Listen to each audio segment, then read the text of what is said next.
Snow Friends by Christina Butler and Tina Macnaughton. This is a Good Books publication.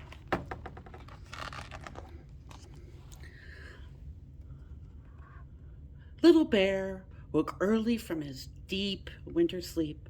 As he yawned and stretched, he looked out of the bear cave and gasped.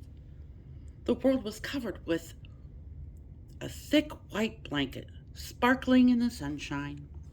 "Ooh, snow!" he cried as he raced out to play.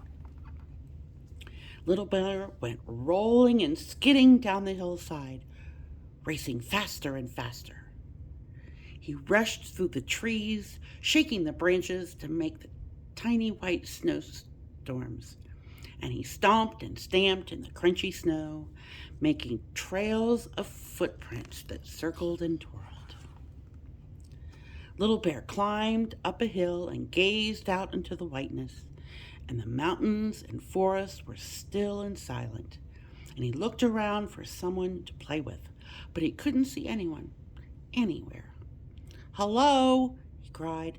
"Hello?" came back his echo, but there was no one else replied.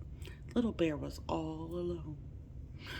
"Oh dear, if only I had someone to play with." And he fell with a plop into the big snowdrift. Then Little Bear had an idea. He began to make a snowball, bigger and bigger. If I make a really big snowball, he thought, I could build a snowman, and then I would have someone to play with. And so he rolled and rolled a tiny round snowman body until it was nearly as big as he was. Little Bear was so busy with his snowball that he didn't see the otter swimming across the pond. "Hello!" cried Otter, racing up. "What are you doing?" "I'm making a snowman, the best snowman ever," replied Little Bear. "Wow, that sounds like fun. Can I help?" "That would be great." So they pushed and they puffed until they couldn't roll the snowball any farther. Little Bear and Otter stopped for a rest, but just then they heard a muffled voice.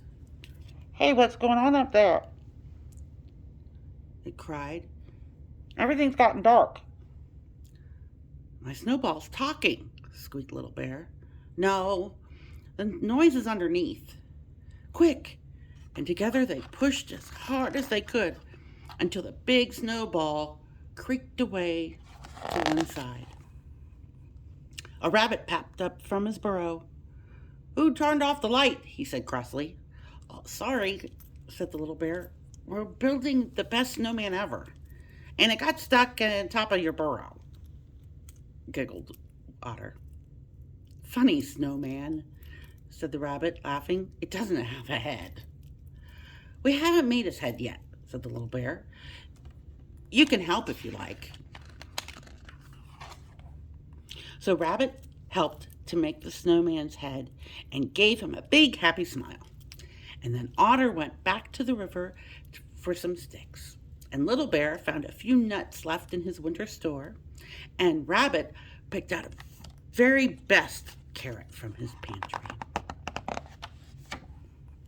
They built the snowman together with Otter's sticks for arms and the nuts from Little Bear's store for his eyes. And finally, Rabbit climbed on the Little Bear's shoulders and pushed the carrot nose in place. Otter laughed and cheered. "Hooray! The best snowman ever was finished." The rest of the day they played with the snowman in the snow, and they played hide and seek and chase, and huge snowball fights left them giggling and gasping for breath.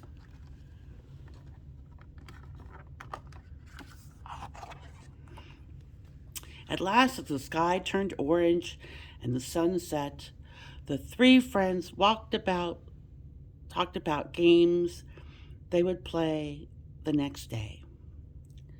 Let's go exploring around the lake, said Otter. And in the forest, said Rabbit. What about the snowman?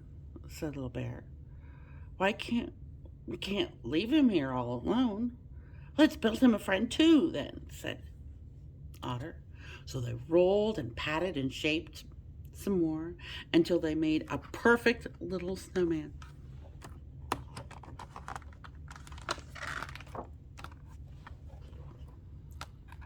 By the time they had finished, the stars were twinkling in the sky. Tired and happy, they crashed in a heap and watched with wonder as the snowman and his friend turned to silver in the moonlight.